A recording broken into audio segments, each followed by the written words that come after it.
Israel assassinates more journalists to hide its planned war crimes. Notes from the edge of the narrative matrix. Ahead of a planned Israeli assault on Gaza City, which UN officials warn will further exacerbate death and suffering for the Palestinian people, Israel has chosen to assassinate 5 Al Jazeera journalists who've been stationed there. Among those killed was al-Sharif, one of the most high-profile surviving reporters in Gaza. The IDF is of course claiming that al-Sharif was Hamas, because that's what they always do. They've been murdering a historically unprecedented number of journalists and defending their systemic effort to blind the world to their actions in Gaza by claiming that every journalist they kill is Hamas. The journalists are Hamas, the hospitals are Hamas, the UN is Hamas, the peace activists are Hamas, the demonstrations are Hamas, telling the truth is Hamas, human empathy is Hamas, objective reality is Hamas. It's all Hamas.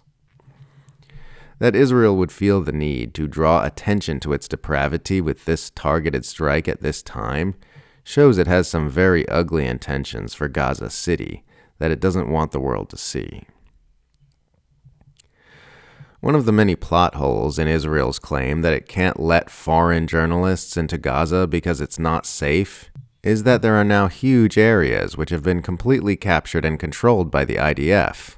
That's where the GHF sites are, which is where journalists are most sorely needed right now. It's not like it's 2023 or 2024 and journalists would need to follow Israeli forces into Gaza City to document gun battles with Hamas or take their crews through areas where the IDF could be carrying out airstrikes. They could safely just set up their cameras at aid distribution sites and document what's happening. The only reason this hasn't occurred is because Israel doesn't want the world to see what it's doing at those aid distribution sites. There is absolutely no other explanation. British police arrested 522 people for holding signs saying, "I oppose genocide, I support Palestine action," in response to their government banning the activist group as a terrorist organization. Nearly half of those arrested were over 60 years old. When I was young and naive, I thought terrorism looks like someone detonating a car bomb or crashing planes into skyscrapers. Now that I'm mature and educated, I know that terrorism actually looks like an elderly woman holding a sign saying people should be allowed to oppose genocide. This is a society that has gone stark raving insane. U2 frontman Bono has finally issued a statement calling for peace in Gaza 2 years into a genocide, and however bad you expect it to be, I guarantee it's worse. He works his way through pretty much every pro-genocide Israeli talking point while pretending to care about Palestinians. He spends paragraphs on October 7th, mentions the word Hamas 14 times, falsely claims Hamas are using starvation as a weapon in the war, says Hamas had deliberately positioned themselves under civilian targets, having tunneled their way from school to mosque to hospital, babbles about the 1988 Hamas charter while ignoring its 2017 revisions, blames the whole thing on Netanyahu, and of course mentions Israel's right to exist. I seriously think he hit every major Hasbara talking point. I don't think he missed a single one. It's genocide propaganda disguised as humanitarianism. Bono is a piece of shit.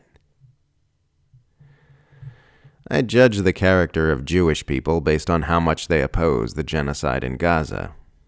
This is also how I judge the character of anyone who is not Jewish. As soon as someone says they support Israel for religious reasons, you can dismiss anything they say in defense of Israel's actions, because you know they'll tell any lie and promote any kind of propaganda in order to advance their religious mission. They're not engaging the subject to share facts and communicate. They're engaging it to obtain promised rewards in the afterlife and please an invisible deity. They'll say whatever they need to say in order to make this happen. Think about it. If you sincerely held the religious belief that Israel needs to be supported no matter what in order to fulfill some kind of prophecy, or that if you don't promote the interests of Israel, you'll be tortured for eternity in hell, or that actual metaphysical Yahweh has commanded that helping Israel is the single most important thing in the world, would you not say whatever you need to say and promote whatever narratives you need to promote in order to make that happen? Of course you would. It's not about facts or truth for such people. It's about getting into heaven and bringing back Jesus and stuff. The instant someone admits to supporting Israel for religious reasons, there's no reason to believe anything else they say, because you know they'll say things they don't really know to be true and pretend to believe things they don't really believe in order to do what they've been told is the most important thing they can possibly do with their lives. It's impossible to have a truth-based conversation with such a person.